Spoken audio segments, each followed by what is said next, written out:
కాంగ్రెస్ ప్రభుత్వం మీద గెలవబోతున్నామని చూడొచ్చు.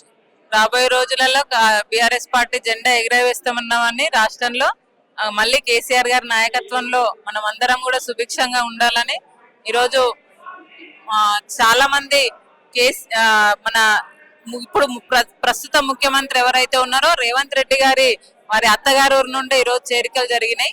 అత్తగారి మండలం నుండే చేరికలు జరిగినాయి. కల్వకుర్తి గడ్డ అని చెప్పుకుంటాడు రేవంత్ రెడ్డి గారు. కానీ పాలమూరు బిడ్డ అయి ఉండి పాలమూరుకి ఏ రకంగా కూడా ఆయన న్యాయం చేయలేకపోయినాడు. కాబట్టి ఈరోజు పాలమూరు నుండి కూడా భారీ స్థాయిలో కూడా రాబోయే రోజులలో ఇప్పుడు ఎంపీటీసీ జెడ్పీటీసీ ఎలక్షన్లు వస్తున్నాయి.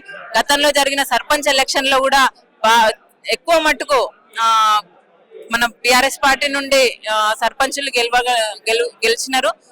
గెలిచిన తర్వాత కూడా ఎవరైతే ఇండిపెండెంట్ గా అభ్యర్థులు గెలిచినారో వాళ్ళు కూడా చాలా మంది బిఆర్ఎస్ పార్టీలోకి రావడం జరిగింది. ఎందుకంటే కాంగ్రెస్ ప్రభుత్వం వచ్చిన తర్వాత ప్రజలందరికీ కూడా ముఖ్యంగా రైతులకు కనీసము కేసీఆర్ గారు ఉన్నప్పుడు అన్ని రకాలుగా రైతులకు మేలు చేసిన ప్రభుత్వం ఏదైనా ఉంది అని అంటే అది కేవలం కేసీఆర్ గారి ప్రభుత్వమే. రైతు బీమా కావచ్చు, రైతు బంధు కావచ్చు, రైతులకు అనేక రకంగా కొనుగోలు కేంద్రాలు కావచ్చు, అనేక రకాలుగా కూడా రైతులకు న్యాయం చేయగలిగింది. మనం ఎవరం అడగలే రైతు బంధు వేయాలని, ఎవరం అడగలే రైతు బీమా పథకం పెట్టాలని, కళ్యాణ లక్ష్మి పెట్టాలని ఎవరం అడగలే, ఇంటింటికి నీళ్ల బిందెలు ఇవ్వాలని ఎవరం అడగలే. కానీ ఈ రోజు ఏది అడగకుండా కూడా మన ప్రజల, ఎందుకంటే ఆయన ఉద్యమాల నుండి వచ్చినాడు, ఉద్యమం చేసినాడు కాబట్టి ప్రతి గ్రామం తిరిగిండు, ప్రతి గ్రామం మీద ఆయనకు అవగాహన ఉంది. ఇక్కడ కల్వకుర్తిని మొదలు పెట్టుకుంటే తెలంగాణ రాష్ట్రంలో అన్ని నియోజకవర్గాల్లో అన్ని గ్రామాల్లో కూడా ఆయనకు అవగాహన ఉంది. కాబట్టి ప్రజలందరూ కూడా ముఖ్యంగా మహిళలు ఎలాంటి ఇబ్బందులు పడొద్దు, మహిళలకు ఎలాంటి ఇబ్బందులు లేకుండా గర్భస్థ మహిళలకు కూడా ఈ రోజు కేసీఆర్ కిట్టునిస్తే కనీసం ఆ కేసీఆర్ గారి కిట్టును తీసేసినారు.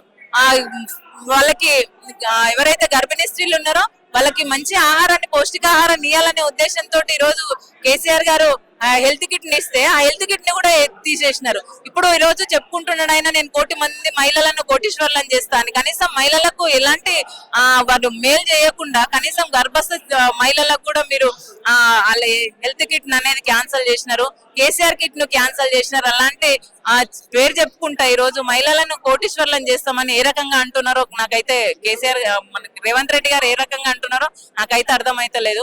కేవలం ఆయన 6 గ్యారంటీలు అని అన్నారు. కానీ ఒక్క గ్యారంటీ కూడా మహిళలకు ఫ్రీ బస్ అని పెట్టినారు. కానీ ఒక్క మహిళలకు కూడా కనీసం ఈ రోజు పరిస్థితులు ఎంత దారుణంగా ఉన్నాయని అంటే కనీసం మహిళలకు ఒక గౌరవం లేదు.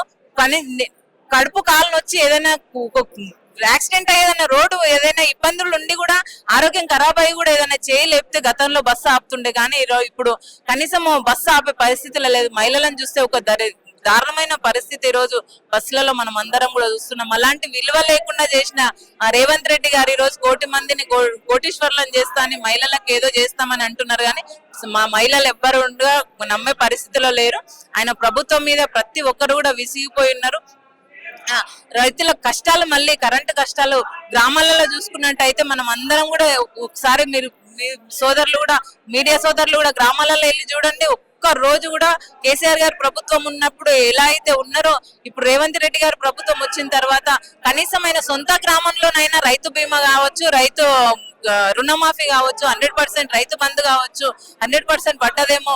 ఆయన సొంత గ్రామంలో కూడా వెళ్ళి అడిగితే కూడా ఇక్కడ కూడా రైతులకు అన్యాయమే చేసింది తప్ప రైతులనే కాదు అన్ని రంగాల్లో మళ్ళీ తెలంగాణ కరోనా టైంలో కంటే ఇంకా వెనుకబడిపోయినామనే ప్రతి ఒక్కరు కూడా భావిస్తున్నారు. కాబట్టి ఈ రోజు భారీగా చేరికలు జరుగుతున్నాయి. రాబోయే ఎంపీటీసీ జెడ్పీటీసీ ఎలక్షన్ లో కూడా ఖచ్చితంగా బీఆర్ఎస్ పార్టీ అధిక స్థానాలు కూడా గెలుచుకుంటుందనే ఉద్దేశంతో కాంగ్రెస్ ప్రభుత్వం మీద వ్యతిరేకత ఉందనే ఉద్దేశంతో ఆయన ఎలక్షన్లు పెట్టడానికి కూడా ప్రభుత్వం వెనుక ముందు ఆడుతుంది. ఈ రోజు మనం అందరం కూడా చూస్తున్నాము. అలాంటి పరిస్థితులు ఉన్నాయి. కాబట్టి ఖచ్చితంగా రాబోయే రోజులలో ఇంకా ఇప్పుడు ఏదైతే జెడ్పీటీసీ ఎంపీటీసీ ఎలక్షన్లు ఉన్నాయి, జేహెచ్ఎంసీ ఎలక్షన్లు ఉన్నాయి, ఆ ఎలక్షన్లలో కూడా అధిక స్థానాల్లో మన బీఆర్ఎస్ పార్టీ నిలవబోతుందని మనం అందరం కూడా భావించాలి. అదే రకంగా కూడా పార్టీకి మేమందరం కూడా కట్టుబడి పనిచేస్తాం. మేమందరం కేసీఆర్ అండగా, కేసీఆర్ నీడన, గులాబీ నీడన కూడా పనిచేస్తాం. కాబట్టి ప్రతి ఒక్కరు కూడా ఈ రోజు గ్రామాలలో యువత, ముఖ్యంగా యువత అనేది చాలా మంది కేసీఆర్ గారు ఏమేం చేసినారు అనేది వాళ్ళందరూ కూడా గమనిస్తున్నారు. అప్పటికిప్పటికి వేరియేషన్ చూసుకుంటున్నారు, యువత కూడా చూసుకుంటున్నారు, మహిళలు కూడా చూసుకుంటున్నారు. కాబట్టి ఖచ్చితంగా ఆయన మళ్ళీ కేసీఆర్ గారు ప్రభుత్వం వచ్చే వరకు మేము శ్రమ పడుతూనే ఉంటాం, కష్టపడుతూనే ఉంటాం. మళ్ళీ కేసీఆర్ గారిని ముఖ్యమంత్రిని చేసే వరకు కూడా ఖచ్చితంగా పనిచేస్తామని తెలియజేస్తాం. థ్యాంక్